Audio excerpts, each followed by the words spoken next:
Welcome back on RealCopStoriesVideos.com. Over 360 cop stories. Look them up. They're all my babies. 99% of them I did them all, observed them all, did them all. Good stuff, gross alerts and all the vice stuff, gangs, crash, foot pursuits, exploding bodies. They're my babies. In addition to that, on the same website, over 200 question and answers. Want to ask me a question? Email me at rsbcopstories@gmail.com and I'll answer you directly, and then we'll put it on video. This one I can't answer directly because someone asked me, how do you train a recruit out of the academy? I got a whole bunch of these videos I've been doing. This is the last one of that category. They asked me, did you have a failed recruit? And I had one. And I'm telling you that right now. Look at the last video and then look at this one. It's a continuation of that. So now I had to tell my sergeant how this guy let a suspect from a stolen car get away, and how this recruit's having problems writing reports and booking evidence. I mean, it's like he's just out of the academy, but he's 2 months, less than 2 months now, of becoming a regular officer, or at least be evaluated to be a regular officer, okay? 6 months, they have to go in and talk to the captain, and you have a little talk. Okay, fine. So the sergeant looks at me and goes, well, he's a great guy. And he goes, do the best you can, and I'll watch you and watch him, and we'll see from here. Okay, fine. So simple things like, where are we, doing reports. It just wasn't, I think he had it for a while, and then, because I talked to the other train officers from the first time he came out of the academy, he was learning really well. Then he got into a day shift, which they really don't do a lot. He just got in there, and they just drive around and wave at people, and they go pick up shoplift suspects, and they take reports. Not really, that's fine, but you got to teach the kid everything, and we had our first vehicle pursuit, and I was alone. He was a passenger. I mean, really, he could have been a ride-along, a civilian ride-along. We lost a suspect because he got in the wrong, but he didn't get out fast enough. I mean, it's like bad stuff. Okay, so this goes on. Reports, he doesn't write them very well. We have now I want him to handle all the family dispute calls, because he's learning. So we get to a family dispute call. He starts talking to one of the people in the call. He doesn't separate the person like he's supposed to. We got a Latin area, so we had Latins in there. He's the contact officer, supposed to get the lady, take her off to the side, and I get my guy off to the side. But I'm watching him, so he just stands right there and he's talking with her, with her husband sitting right next to her after he smacked the hell out of her. No, he's supposed to move her. So now I have to step in and go, well, why don't you go over there with him, and I have to tell him through her that you need to go over there. Well, I get her husband over here. Tenured officer wouldn't have to do that. Tenured officer, we immediately separated. But I'm letting him go into this first to see what he's going to do, and he's not doing it very well. I could have stepped in there. No, he has to do it on his own. He's going to be an officer by himself. Or when he makes officer, he's going to be with another police officer. You think an officer's going to appreciate how lousy this guy was taught? So, did a couple of those. He didn't do them very well. And I tell him afterwards, look, bro, you got to do this, you got to do that. You got to separate the wife. You got to go over here to the side. You can't let them. This isn't a line seminar. We're all going to have a big debate here about whether he hit her or not. No. And then we talk. He should have known this already. And then you give me a look, like, cuffs or something, so we know. Otherwise, we get back together and start talking, and they start yelling at each other. There's a lot of things you got to do here that he's not doing. Okay, and I had to step in towards the end and fix it because it's not going well, because he's not doing it well. Other probationers, I told you, guy I had before him. 4 months in, 2 months to go, excellent. Did everything perfect, right by the book, right where he was taught. This guy, I don't know who was teaching him, man. It was incredible. Okay, so this went on. So finally, I'm writing him all these horrible evaluations that are not good. So now here comes the day of reckoning. I have enough time, I hope, for the end of this. I hope I do. Okay, so we go into the captain's office. An Irish captain, nice guy.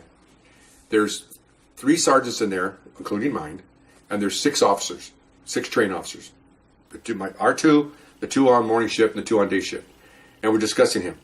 And the first 2 are telling him what he did on the. We have our own evaluations right in front of us, so you can refer to that. Okay. Then they go to the next one. Blah blah blah blah. The day watch guys they're blowing smoke, man, at the captain. Oh my gosh. Oh yeah, we got this month we had 17 felonies, and the captain picked me to come here for this assignment. He's looking at me, and I'm just going, what the? Okay, so oh yeah, we did this. Well, okay, they forgot to mention they had no arrests, observation arrests. They had no tickets. They had no foot pursuits. Forgot about that. They're just talking about all the felonies they made. Well, of course, shoplifters. Okay, fine. So they come to me and my train officer. My train officer had come and gone a little bit because he was off for work. He was off work hurt. And then he went to some training days. So it was pretty much me. So I told him what I had. And I said, and very candid on these meetings, very blunt, because now the captain has to decide whether he's going to be a permanent police officer. Who's going to suffer if he's not good? You are. And his partner's in the car that he gets later on. So, went around the room. At the end, asked the 2 guys the first 2 guys, what's your recommendation? And they go, well, we think he might be okay given more experience. We reluctantly agree that he probably will do okay, but we can't give him a recommendation that he's going to do fine. Just that, in other words, they were giving him like a C- or something, basically. No grades here. Of course, the day watch guys, oh yeah, he's great, man. He's going to be a great cop. And I'm going, huh. And he looked at me. I don't think he should be a police officer. Boy, I'll tell you right now, it was like an E.F. Hutton moment. Okay. Silence. It's on me now. Now I could have easily avoided this, right? No, he's a great guy. And just walk out of there. No one's on me, no one's challenged me. I'm a good old boy. Yeah. I could have done that. It's easy. But again, you know who suffers here? Actually, everybody suffers. The public paid for him, they suffer. The guy he's going to work with later on is going to suffer. And he's going to suffer because he's not trained. He's going to get out there and get over his head and going to get hurt or hurt his partner or again, hurt the community because he doesn't know what the hell he's doing. I said, I don't think he should be a police officer. Boy, they all looked at me, especially the day watch guys. I go, I don't think he's done enough work. I think he's been underused. I think he was not trained correctly, especially on day watch. Oh, I laid out day watch big time. Right? And they looked at me like, because they're all think they're high and mighty. I'd only been there like 4 months. He's been there like 2 years. They thought they were hot shit. Pardon my French. And I said, you see my list, Captain, on front of you? Couldn't do all these tasks. 4 weeks, 6 weeks, he barely got this down. He do that. Oh, okay. And then these guys would go, what do you think? Well, we had 17 felonies. I go, shoplifters. Boy, that shut them right down. They knew exactly what I was talking about. They all sat here, worked day watch for like 5-6 years. I give them a hot division working night shift for 7. Don't tell me about police work. Okay, no. I don't know how to build a rocket to the moon, but I know police work. And I know how to train recruits. That's my expertise. That's what I do. Okay. Anyway, so I sat there. I care less. I looked at him. Okay, well, you'll know my decision. I said, thank you very much, gentlemen, for all your help, your input. And he goes, tells my sergeant and me, would you two stay behind, please? And everybody's looking at me like smiling like I'm going to get my butt chewed. Man, I went to the SLA shootout when I wasn't supposed to years earlier. I got the worst chewing out I ever got in my entire life on my supervisor. So nothing here is going to beat that chewing out. Not even close. Okay, so they all leave. So we sit down in front of him, and he looks at us, and he looks at my sergeant. He goes, what do you think? And he goes, he shouldn't be a policeman. Oh, I could have kissed him. Oh, my gosh, because I thought he was going to say, well, yeah. No, smart man, very smart man. He also knew probably that I stuck my neck out a little bit on this, because we became friends. Like we see each other very rarely, but when we do see each other, we're almost like pals, because we got along very extremely well. So he laid out what he thought, based on what he saw, and then, of course, what I told him over the past 2 months. And then he looked at me and asked me, really, is this true? Yes. He goes, well, in lieu of, here it comes, in lieu of the fact that this department needs to promote and encourage minority officers, I'm thinking, as soon as I went, oh, here we go. They're going to pick him because of his race and not because he can do it. It hit me right between the eyes. I went, okay, well, fine.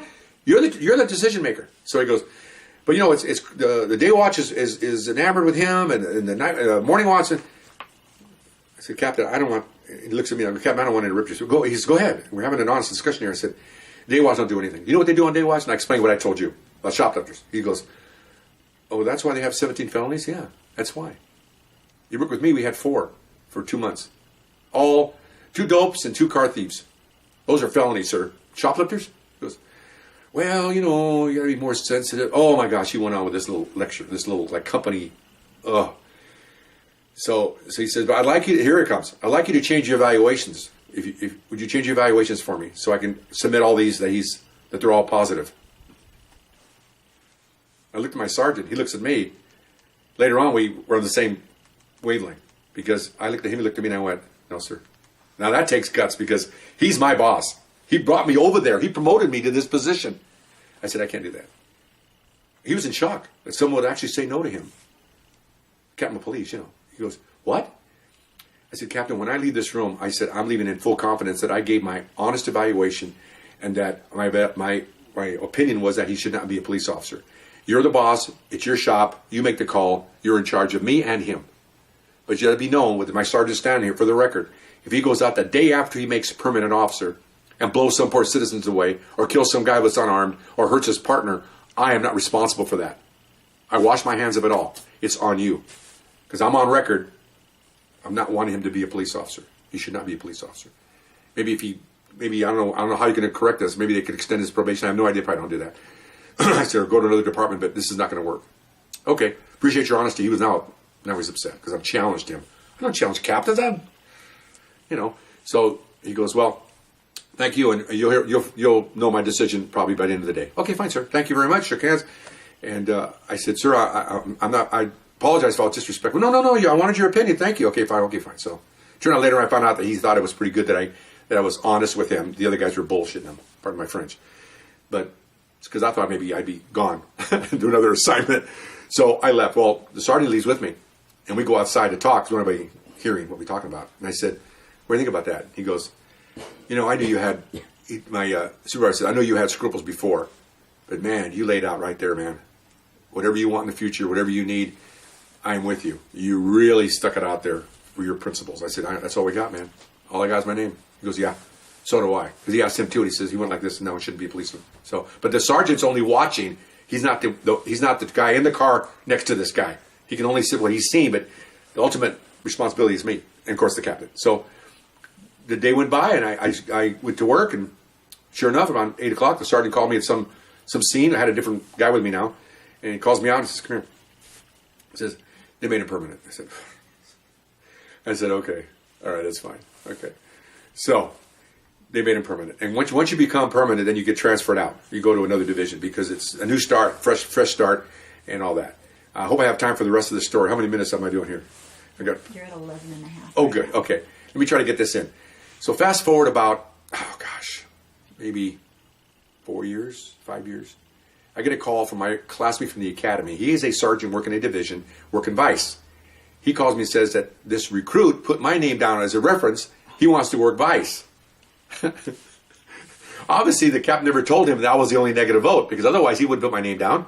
Okay, but they wanted names of training officers or whatever. So I'm going, what? Okay, and I didn't tell my classmate what happened here. I just said that it was a lot of negative stuff when he was a recruit. Don't tell him this. He goes, no, I won't. I said, I think it's a mistake to hire him because I think I don't think he's ready for vice yet. I don't think he's ready for that kind of assignment.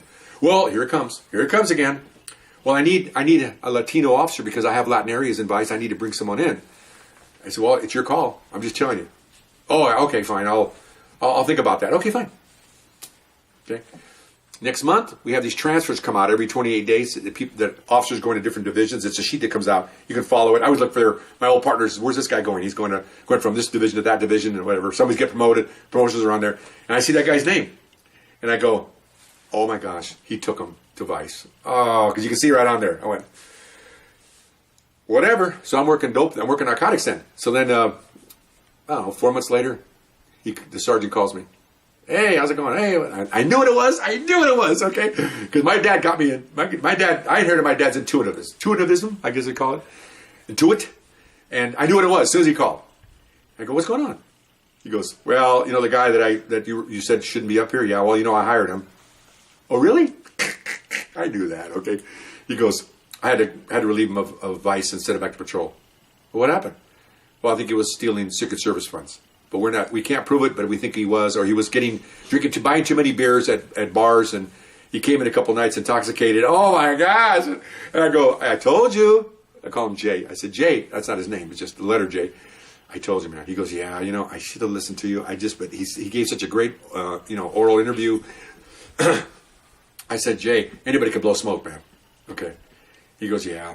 He says, man, I should have listened to you. I said, I know, but I'm just saying, did he do anything wrong with you? No, we caught it, and we decided to have a talk with him, and he felt that he was a little over his head. I told you. He goes, yeah, I know.